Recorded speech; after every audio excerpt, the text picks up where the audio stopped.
the reality is Meghan was always going to be ashamed and embarrassed of her family, and she always was going to hide them from the press. She did not want her half-sister and her half-brother at her wedding. She was, you know, I think that they were an embarrassment to her.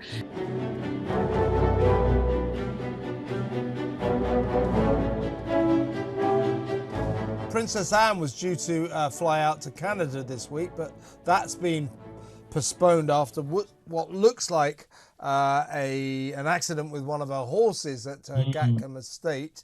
Now they're saying, oh, it's a minor incident, but you don't really go into hospital for a minor injury, so it's obviously quite serious, and they're postponing this tour. So let's hope she's okay.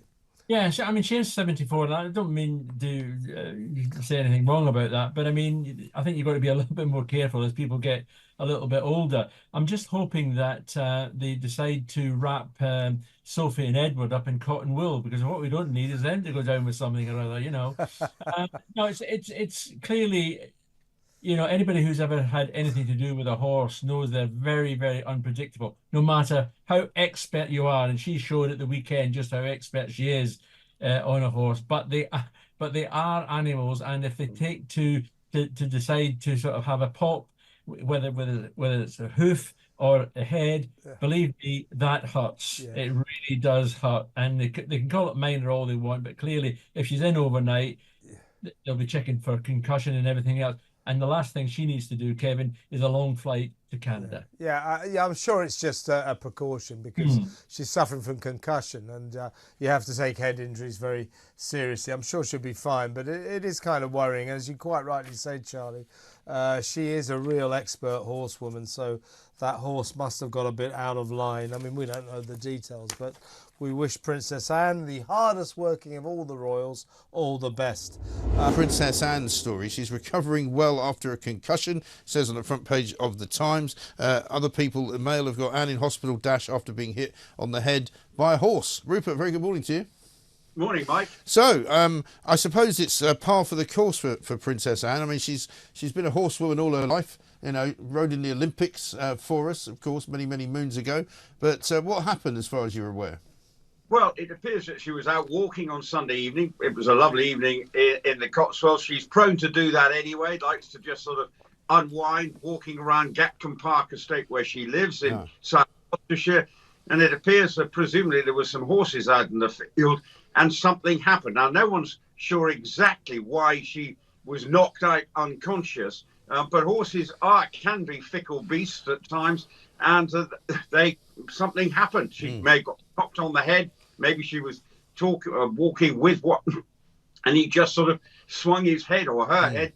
Unfortunately, hit the Princess Royal, and as a result, she was found unconscious, taken to Southmead Hospital in Bristol, which is has a specialist neurosurgeons unit, one of the best in the country, if not the best in the country. And as a result, she's in good hands. But the actual circumstances are slightly unclear as to how she was knocked out. But it's been said it was reported consistent with a horse injury. But the nature of it, we're not sure. Yes, and a woman who is known to love horses and to be around them an awful lot. I suppose this won't be the first time something like this has happened to her. She's 73 years of age, which is relatively young these days for anyone to be involved in something like this. So I guess hopefully she'll be out of hospital fairly soon. Sad news yesterday, and I've always been a massive fan of Princess Anne. I think the Princess Royal has done an astonishing job for tens and tens of years with very little adulation. I think she's been a mainstay of her family and this country, Rupert. Yeah, she got injured out walking, it would seem, in her fields in Gatcombe Park where she lives. We're not sure exactly what happened, but the injuries are consistent with something happened with a horse. Now, it may be she was kicked or, I don't know, or knocked in the head by a horse. We just don't know. And I mean, if you get kicked by a horse, it hurts. And she was, by all accounts, knocked unconscious and was taken to Southmead Hospital in Bristol, which is renowned for its neurosurgery unit. And so she's been there, and today she was visited by her husband, Tim Lawrence, and also Zara Tyndall.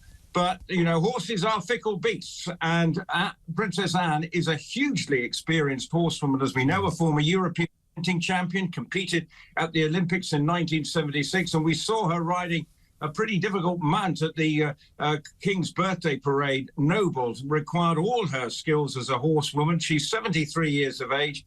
So, yes, and she is a no-nonsense, doesn't want any fuss and bother. She should have been now tonight at the state banquet for the Emperor of Japan.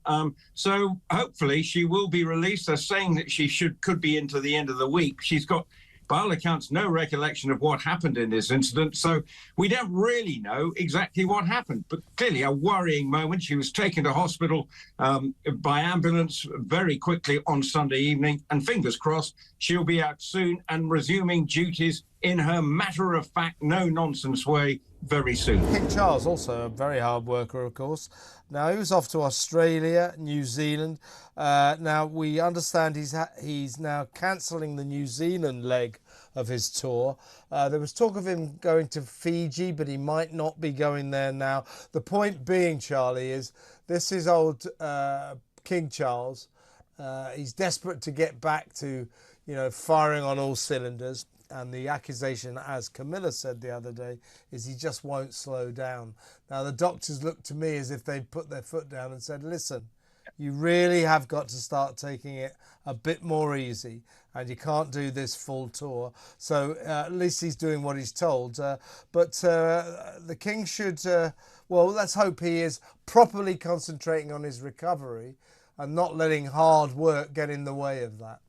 Oh, look, Kevin, I've done these sort of tours, these very, very long tours. And even for someone who is in the best of health, they are absolutely knackering. You know, you never recover from the moment you land to the moment you leave again. And I think that they're deciding on the New Zealand and Fiji stretch that's going to go. They're going to cut down on Australia. There'll be a 2-day break in the middle of that. And then he'll go on to later to Samoa for the Commonwealth Heads of States, which is a very, very important job in the royal calendar, and he would not want to miss that. But clearly his doctors have had a look at the itinerary that he's been given or has been drawn up for him, and they've looked at it and said, you've got to be joking. Yeah. There's no way you can do this while you're in recovery for cancer.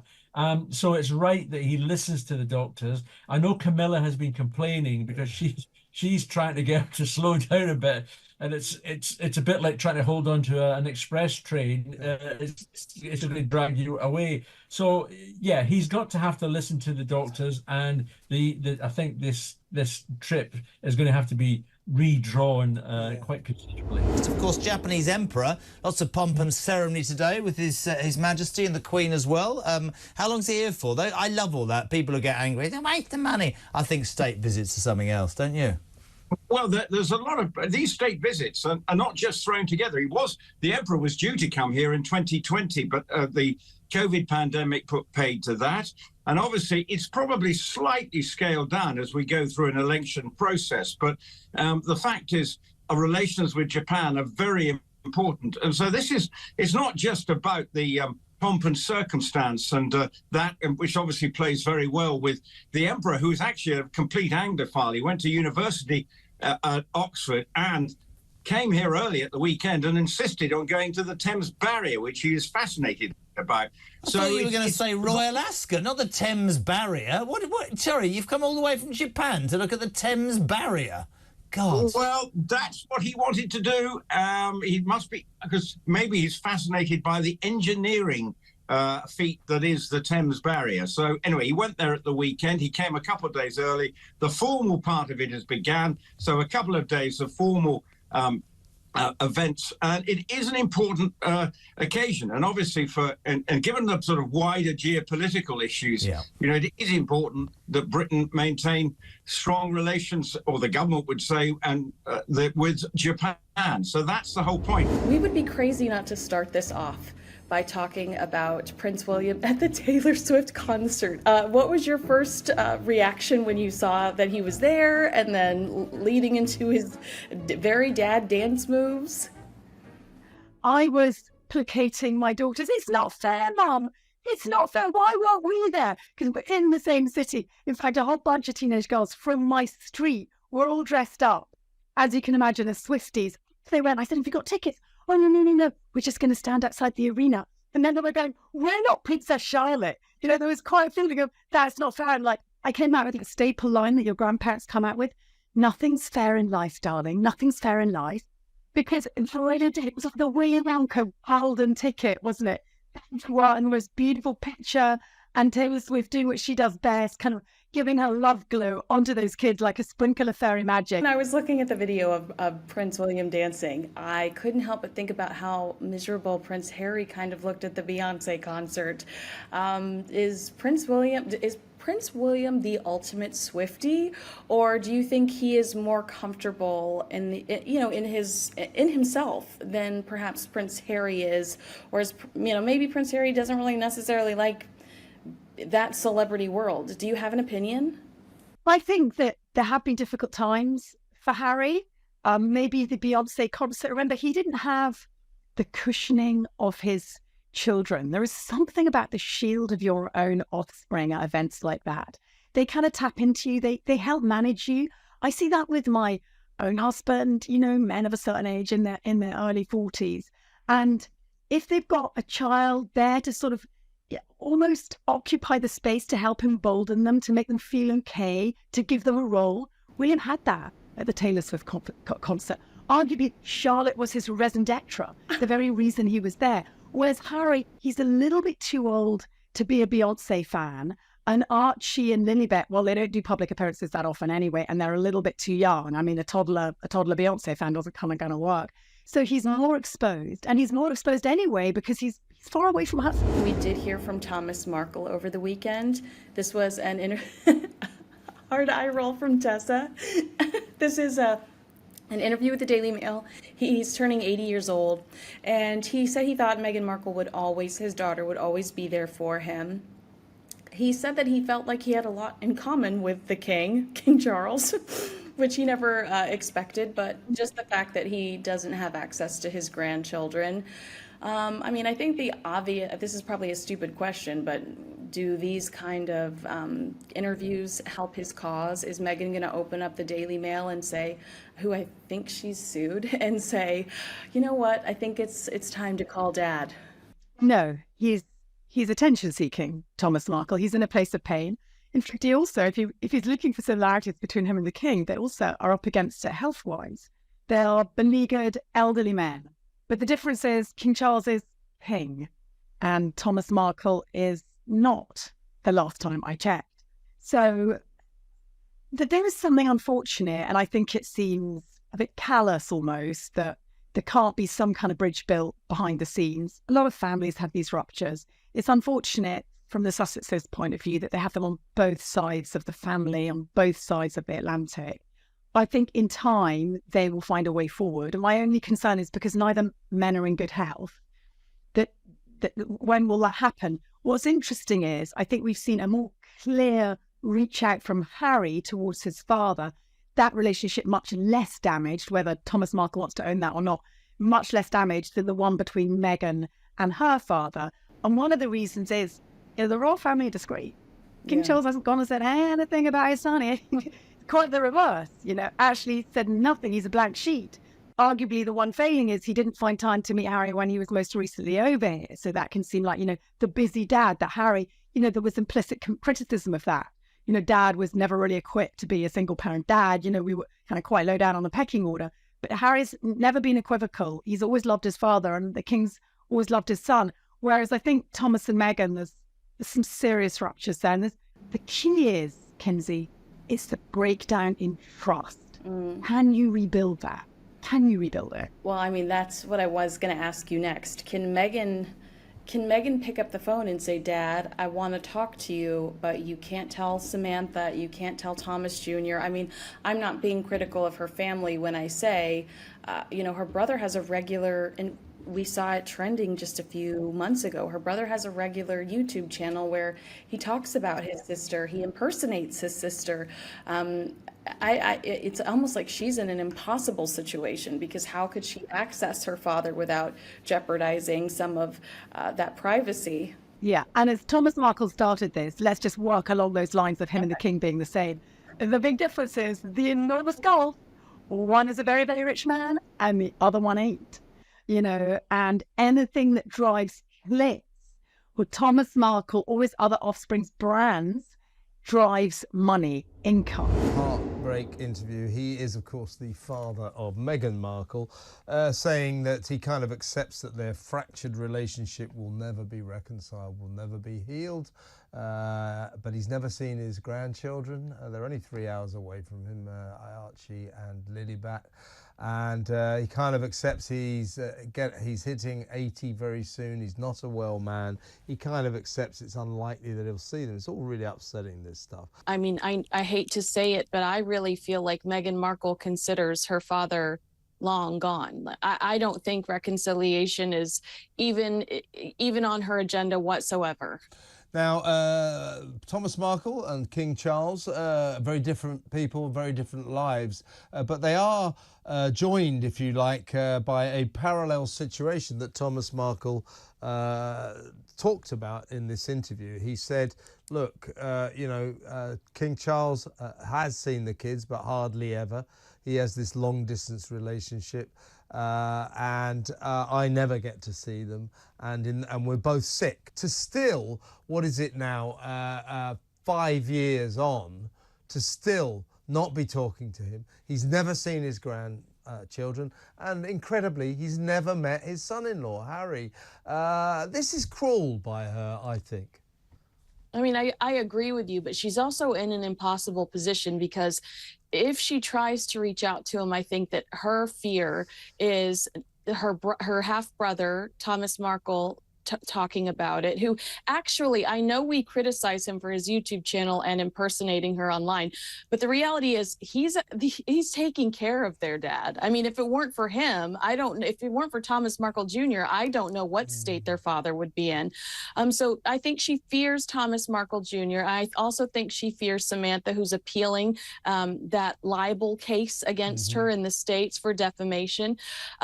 But there's got, I don't know what the way is, but find a way. It's your dad. It's your father. Yeah, and the same for King Charles. As I say, Thomas Markle drew parallels. He said, look, King Charles is sick, I'm sick. We just want to see our grandkids, and we don't seem to be able to, which is a heartbreaking situation. But do you think that snobbery is at the heart of all of this, that she feels a bit ashamed by her, shall we say, blue-collar family or something like that? I've always felt like she was ashamed of her family. But then a part of me steps back and says, Kevin, you and I would advise the royal family to distance themselves from Harry and Meghan because they're completely toxic. Shouldn't we say the same to Thomas Markle? Shouldn't we say the same to Thomas? I know you love your daughter, but she's proven over the last few years to be, in my opinion, narcissistic, incredibly self-consumed, and toxic. I mean, is she going to just add more hurt on top of hurt when you're already in a vulnerable position physically and potentially mentally? So we encourage the royal family to avoid these two. Should we really be encouraging this reunion between Meghan and Thomas Markle? Meghan is going to launch for her first product, not jam, not dog biscuits, but a rosé. They said that could be very commercially lucrative for her. Several other celebrities have alcohol brands. And I think it's that's very on brand for like luxury and royal. Do you have an opinion? Funny, when she did her TIG website, I think her favourite wine was a red wine, but red wine has gone totally out of fashion. At the moment in France, they're literally having to pour red wine away because the young French are not drinking red. The trendy wine to drink is rosé. Okay, and we know that Meghan loves to ride the curve, lead the curve. She would see herself as, I think, ahead of the curve. So rosé absolutely speaks to that new Meghan Markle, that fresh bouquet that's being offered. I did think the mocking of the dog biscuits was unfair. Anyway, it wasn't on her official site that it was being promoted on the day of trooping. And I don't really see there's that big a difference between the Duchy of Cornwall, that's Prince William's gaff, by the way, and its supersonically expensive honeys and jams versus Meghan's, what did she come up with so far? A bit of jam, there's been the dog biscuits, and now the rosé. Although this is going to be the first commercial launch. The rest have just been teasers, haven't they? Little kind of, is Kinsey famous enough to get a free jar of dog biscuits? Yeah, I mean, the answer is no. why you haven't received The answer any. is no, I'm not. And I've got 4 dogs, Meghan. But I don't know if I trust her with my dog with dog biscuits at this point in time. But no, I think that's a good point. It's all been around to hype the American Riviera Orchard brand. And but do you think it will be a commercial success? Will the website break down when it officially launches? Is everybody going to rush to get their bottle of booze from the Duchess? I certainly don't think they'll be calling it booze, darling. Do you? I think now we've come full circle. What I'm thinking could be the redemptive move. And this would mean that you don't have to speak to your father. You could just send him a bottle of rosé. We know how leaky he is. It'd be like, look what I got from my daughter. Thomas Markle in Mexico chilling out with a rosé. I think actually we've just seen a wonderful advertising win, a redemptive move, and no gossip needed. There we go. See us as consultants, Kinsey. But I don't see how it can fail, because whether we like it or not, the heavyweight brand, when they fart, we talk about it. Let's just be really honest here. I'm sorry, but it's true.